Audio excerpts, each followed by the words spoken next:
Hello everybody, this is Adam Pecoraro with Flexoraro Fitness. Today we're going to be watching my friend Kelly do a high intensity interval training workout. And before she does that, Kelly is at a level in our training where we have a maintenance routine before her actual unique daily workout.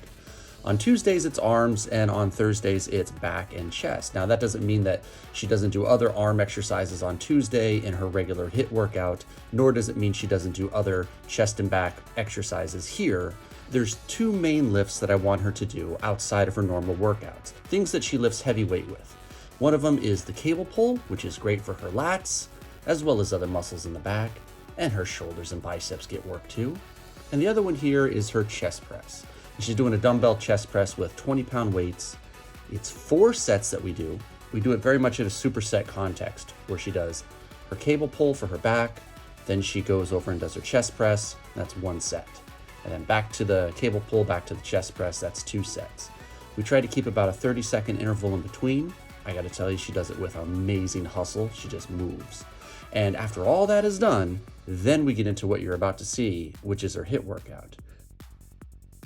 Now, this also helps us to get her a little bit tired so that what we do in the HIIT workout has a higher demand for attention to detail, and that just enhances self-discipline, which anybody knows is a absolutely important life skill and gives you a huge competitive edge in life. And here we go, first things first. After all that chest and back, she got to do some more push-ups. Now, if I had her to do just flat out push-ups, it would be probably way too exhausting.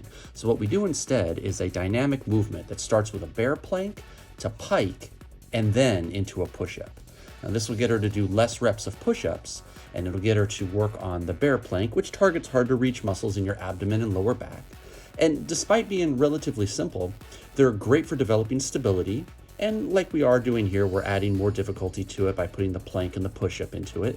And they hit the quadriceps too.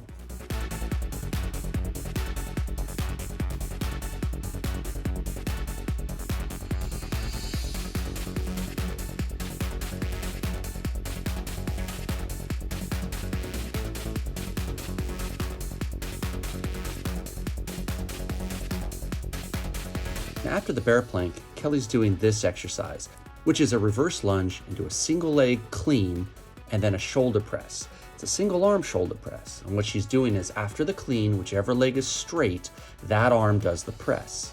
Again, notice there is a switch of the legs when she comes up to one leg.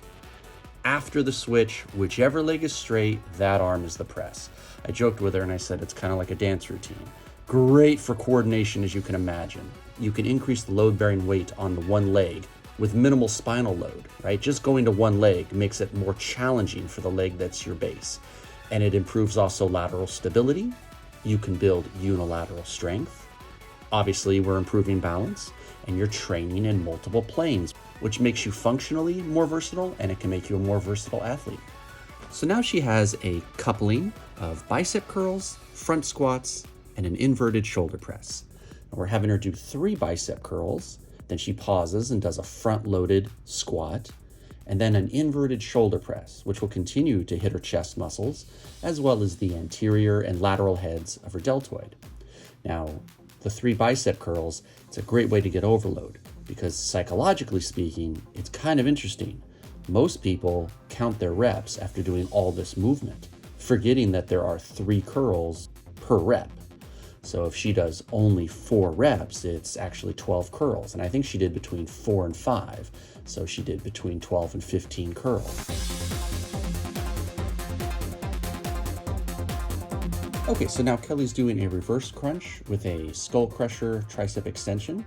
Most people might prefer the reverse crunch if they have difficulty with neck discomfort when they do traditional crunches or sit-ups. Kelly doesn't. She can do sit-ups all day long, but it's nice for her to change it up. And this exercise will activate your major abdominal muscles, including the external obliques on the side of your stomach. This can improve performance in daily life or sports performance by developing balance, stability, and better posture.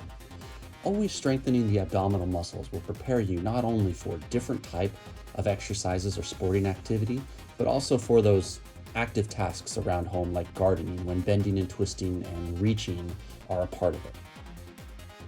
And the last thing Kelly does in her set is skier jump pulls, and she did this set 3 times through, 60 seconds on with a 30-second recovery.